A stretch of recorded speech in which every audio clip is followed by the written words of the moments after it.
Hello students, कैसे हैं आप सब। आई होप आप सब अच्छे होंगे। आईसीटी वर्चुअल क्लासरूम में आप सबका स्वागत है। मैं विकास, क्लास 6 का मैथ्स हम करेंगे और चैप्टर है अलजेब्रा यानी बीजगणित।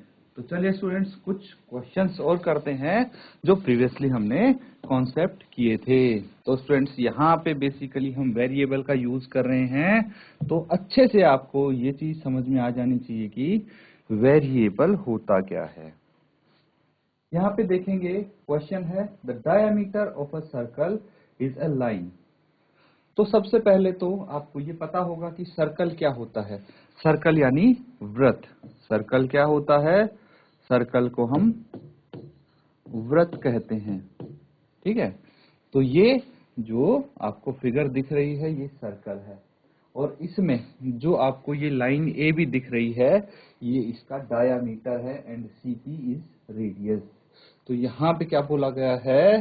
The diameter of a circle is a line which joins 2 point on the circle and passes through the centre of the circle. तो यहाँ पे इस फिगर में क्या बोला गया है? In adjoining figure A B is diameter of the circle, C is its centre. तो ये जो सर्कल दिख रहा है, वृत्त दिख रहा है, इसका डायमीटर यानी डायमीटर क्या होता है? व्यास होता है। डायमीटर होता है व्यास एंड रेडियस होता है त्रिज्या। ठीक है, रेडियस मतलब त्रिज्या। तो क्या बोला गया है कि भाई इस सर्कल पे दो पॉइंट्स को, ए और बी, दो बिंदुओं को मिलाकर एक डायमीटर बनाया गया है जो कि इसके सर्कल के सेंटर सी से पास होता है। ठीक है, अब क्या पूछा गया है? Express the diameter of the circle D in terms of radius R. तो आपको जो डायमीटर है ए बी, ये आपको रेडियस जो सीपी है, रेडियस को हम आर मान लेते हैं, तो रेडियस की टर्म्स में बताना है डायामीटर। अब एक चीज आप ध्यान रखना स्टूडेंट, सेंटर से जो भी हम रेडियस बनाते हैं, जैसे सीपी रेडियस है, सीए भी रेडियस एंड सीबी भी रेडियस है, तो रेडियस डायमीटर का हाफ होता है, आधा होता है। यहां से आप ये पता लगा सकते हैं इजीली कि डायामीटर को रेडियस की टर्म्स में कैसे एक्सप्रेस किया जा सकता है। तो देखिए, मैंने क्वेश्चन अच्छे से आपको एक्सप्लेन कर दिया है। अब आपका काम है इसको सॉल्व कीजिए और आंसर बताएंगे कि क्या होगा डायमीटर रेडियस की टर्म्स में।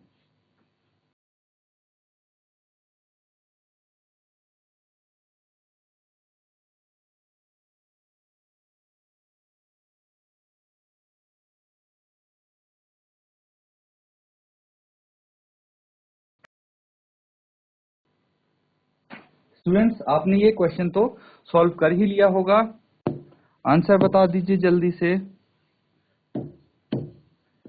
देखिए, यहां पे अगर आपको एक बात पता है, क्या बात पता है? सिंस डायमीटर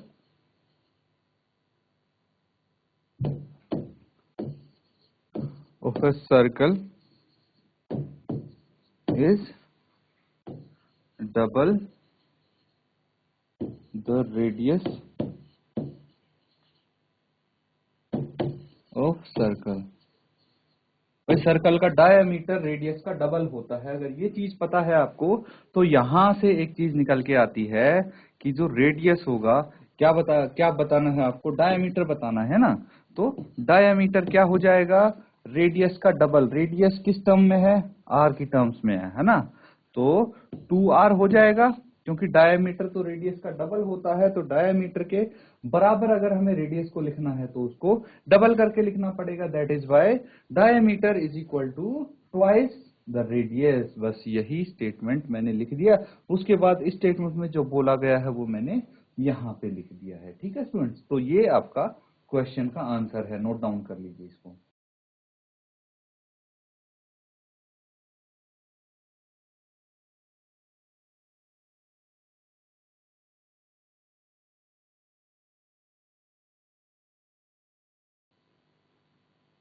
ठीक है स्टूडेंट्स, ये नोट डाउन कर लिया सबने। नेक्स्ट क्वेश्चन करेंगे। तो देखिए, नेक्स्ट क्वेश्चन करने से पहले मैं आपको बता दूं कि अब हम करेंगे एक्सप्रेशन विद वेरिएबल। ठीक है, वेरिएबल को हम एक्सप्रेशन की फॉर्म में कैसे लिख सकते हैं, ये चीज आपको यहाँ पे सिखाई जाएगी स्टूडेंट्स। तो क्या चीज है ये, which out of the following are expression with numbers only. देखिए एक्सप्रेशंस का यूज यहाँ पे हो गया। अब बताना है आपको कि इनमें से कौन से एक्सप्रेशंस हैं विद नंबर्स ओनली। अब नंबर्स ओनली मतलब का क्या मतलब है, देखिए अगर आपको बोला गया है numbers only, that means no variable, no variable, उस एक्सप्रेशन में वेरिएबल नहीं होना चाहिए। वेरिएबल तो आपको पता है क्या होता है। चल फॉर एग्जांपल स्टूडेंट्स मैं बता देता हूं आपको, जैसे अगर हम ए को कंसिडर करते हैं तो ए क्या है, एक्सप्रेशन है ए, y+3 is expression, whereas y is a variable and 3 is a number. ये पता है आपको। तो यहां पे आपको ऐसे एक्सप्रेशंस बताने हैं जिनमें नंबर हो, वेरिएबल ना हो, जिनमें सिर्फ नंबर्स ही नंबर हो, वेरिएबल्स ना हो स्टूडेंट्स, ऐसे आपको एक्सप्रेशंस बताने हैं। तो जल्दी से बताइए कि ऐसे एक्सप्रेशन इन सब में कौन से होंगे जिनमें सिर्फ नंबर्स होंगे ना कि वेरिएबल्स। तो जल्दी से बताइए, पार्ट नंबर आप बता दीजिए कौन सा पार्ट है जिसमें सिर्फ नंबर्स का यूज किया गया है।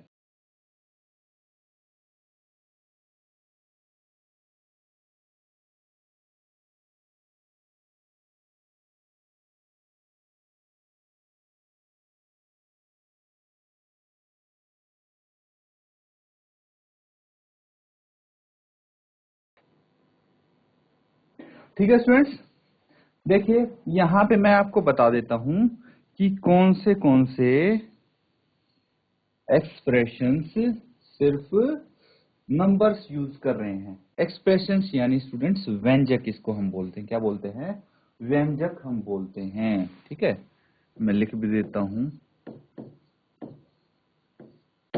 एक्सप्रेशंस यानी व्यंजक एंड वेरिएबल्स यानी, वेरिएबल मतलब होता है चर, ये भी मैंने आपको बताया था।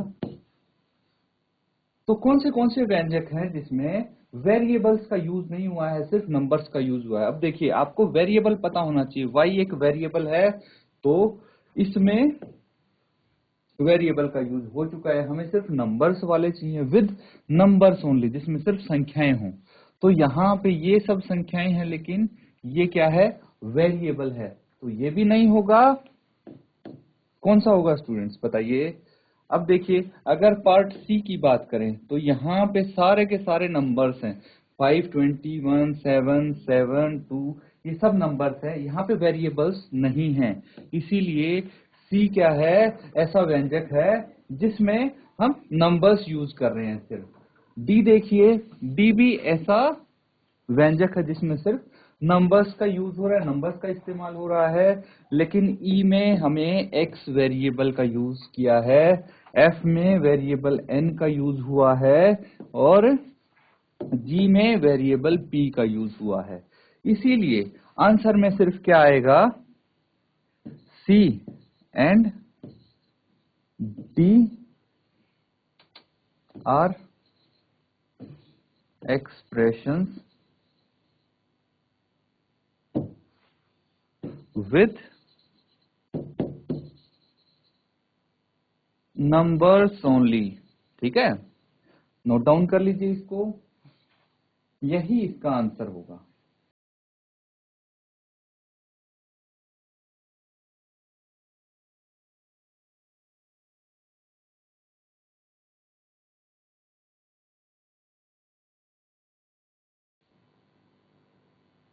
ठीक है स्टूडेंट्स, अगर सबने नोट डाउन कर लिया है इसको, तो नेक्स्ट क्वेश्चन के लिए आप रेडी हैं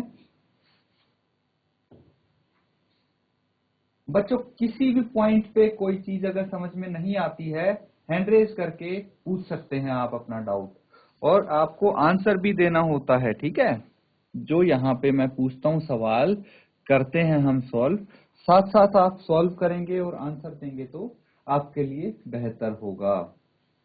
देखिए यहाँ पे क्या बोला गया, आइडेंटिफाई द ऑपरेशंस, तो यहाँ पे ऑपरेशंस आइडेंटिफाई करने हैं कि क्या क्या हो रहे हैं, जैसे एडिशन हो रहा है या फिर सब्ट्रैक्शन हो रहा है। एडिशन हो गया, subtraction, division, multiplication. That means यहाँ पे योग हो रहा है, दो चीजों को जोड़ा जा रहा है, घटाया जा रहा है, या फिर भाग किया जा रहा है या गुना किया जा रहा है, ये तो आपको पता लग जाएगा। बस वही चीज आपको पहचाननी है। In the following expressions and tell how the expression have been formed, और कैसे ये एक्सप्रेशन बने हैं। जैसे कि यहाँ पे आप देखेंगे तो देखिए, ये z+1 क्या है? z+1 में क्या हो रहा है? योग हो रहा है स्टूडेंट्स, एडिशन हो रहा है ना। ये आइडेंटिफाई करना है। एंड और किस में एडिशन हो रहा है? y+1 में एडिशन हो रहा है, और z-1 एंड y-17 इनमें क्या हो रहा है? इनमें सब्ट्रैक्शन हो रहा है। तो इस तरह से आपको फाइंड आउट करना है, बताना है कि कहाँ पे एडिशन हो रहा है, कहाँ पे सब्ट्रैक्शन हो रहा है। बहुत इजी है। सिंबल्स आपको पता है, कौन सा प्लस का है, कौन सा माइनस का। माइनस मतलब घटाव हो रहा है, सब्ट्रैक्शन हो रहा है, एंड प्लस मतलब एडिशन हो रहा है।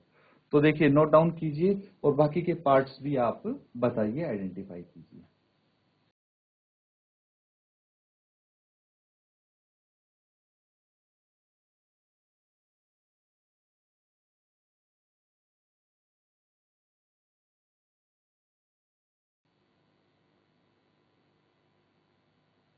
तो स्टूडेंट्स बताइए, किस किस ने पता किया है, किसको पता लगा है पार्ट बी में कौन से ऑपरेशन हो रहे हैं, पार्ट सी में कौन से ऑपरेशंस हो रहे हैं, एंड पार्ट डी में क्या क्या हो रहा है।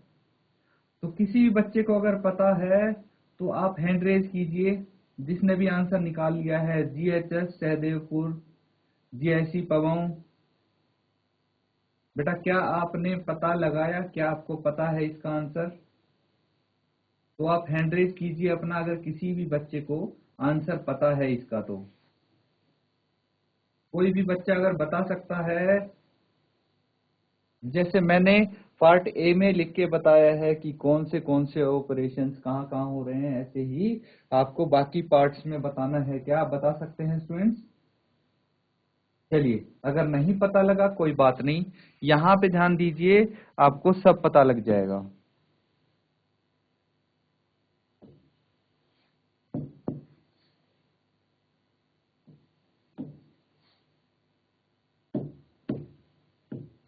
पार्ट बी देखिए, पार्ट बी में अगर हम देखेंगे 17y, क्या हो रहा है यहाँ पे? मल्टीप्लीकेशन। मल्टीप्लीकेशन हो रहा है, एंड वो जो 5z है यहां भी क्या हो रहा है? मल्टीप्लीकेशन हो रहा है। कैसे हो रहा है? इसके बीच में तो मल्टीप्लाई का साइन ही नहीं है। ये भी आपके मन में सवाल आ सकता है। तो मुझे एक बात बताइए कि 3 इंटू एक्स को हम 3x लिखते हैं, 17 इंटू वाई को हम क्या लिखते हैं? 17y लिख सकते हैं। तो मल्टीप्लाई करके ऐसे ही तो लिखते हैं। ये मल्टीप्लिकेशन का ऑपरेशन है। अब एक चीज बच गई है, y/17। देखिए, अब ये क्या हो गया? फ्रैक्शन में आ गया। दैट मीन्स क्या ऑपरेशन लगा है यहाँ पे? मल्टीप्लिकेशन तो नहीं हुआ है, यहाँ पे हुआ है डिवीजन। क्या हुआ है? डिवीजन हुआ है। ठीक है स्टूडेंट। तो पार्ट बी कुछ इस तरह से करेंगे आप। पार्ट सी देखिए, अब यहाँ पे एक तो है 2y प्लस 17, ठीक है, 2y प्लस 17। अब यहाँ पे मुझे बताइए कि क्या ऑपरेशन हो रहा है। सबको दिख रहा है बीच में प्लस का साइन है, लेकिन कई बार बच्चे क्या करते हैं कि जो ये 2y है इसको इग्नोर कर देते हैं। ऐसा नहीं करना है। यहाँ पे जैसे 17y है तो मल्टीप्लीकेशन हो रहा है, तो 2y में भी तो मल्टीप्लीकेशन होगा। तो यहाँ पे क्या होगा, मल्टीप्लीकेशन। लेकिन एडिशन भी तो हो रहा है, तो उसको कैसे भूल सकते हैं हम, वो भी लिखेंगे, मल्टीप्लीकेशन एंड एडिशन होगा। ठीक है स्टूडेंट्स, तो ये हो जाएगा इसमें 2y प्लस 17। लेकिन एक चीज और है, यहाँ पे 2y माइनस 17 है, तो यहाँ पे क्या होगा, यहाँ पे मल्टीप्लीकेशन तो हो ही रहा है,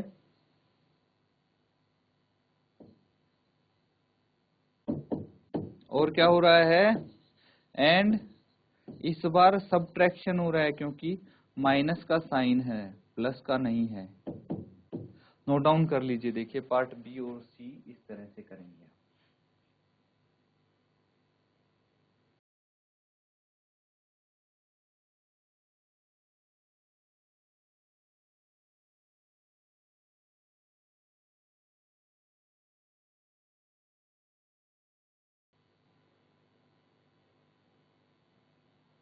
ठीक है स्टूडेंट्स, अब आप सोच रहे होंगे कि जो ये लास्ट पार्ट है इसको कैसे करना है, तो ये भी हम यहाँ पे सॉल्व करेंगे।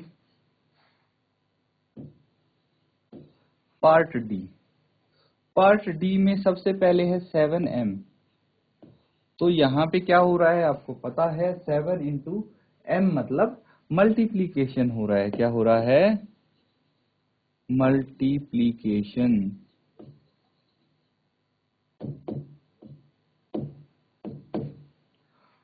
उसके बाद क्या है, -7m प्लस 3।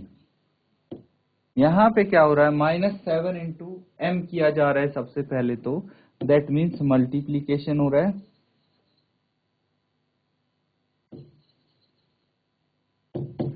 उसके बाद +3, 3 उसमें ऐड किया जा रहा है, तो क्या हो रहा है, एडिशन हो रहा है, एंड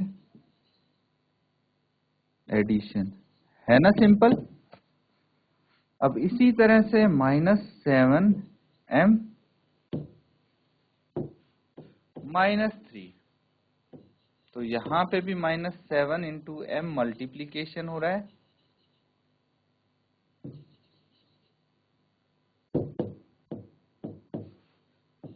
एंड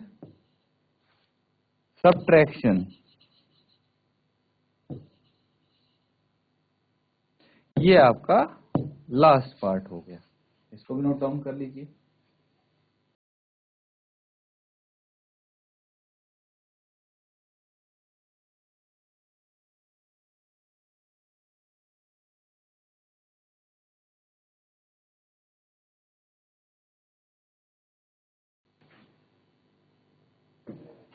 तो ये भी सबने सॉल्व कर लिया होगा, नोट डाउन कर लिया होगा स्टूडेंट्स। किसी का बचा है, चलिए कुछ बच्चे नोट डाउन कर रहे हैं, जल्दी से नोट डाउन कर लीजिए आप इसको।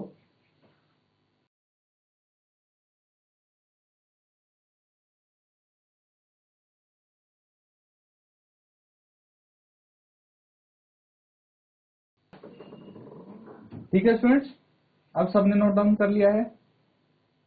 तो देखिए एक क्वेश्चन और मैं आपको दिखाता हूं जो कि आप होमवर्क में करेंगे। ठीक है, बहुत ही आसान सा क्वेश्चन है।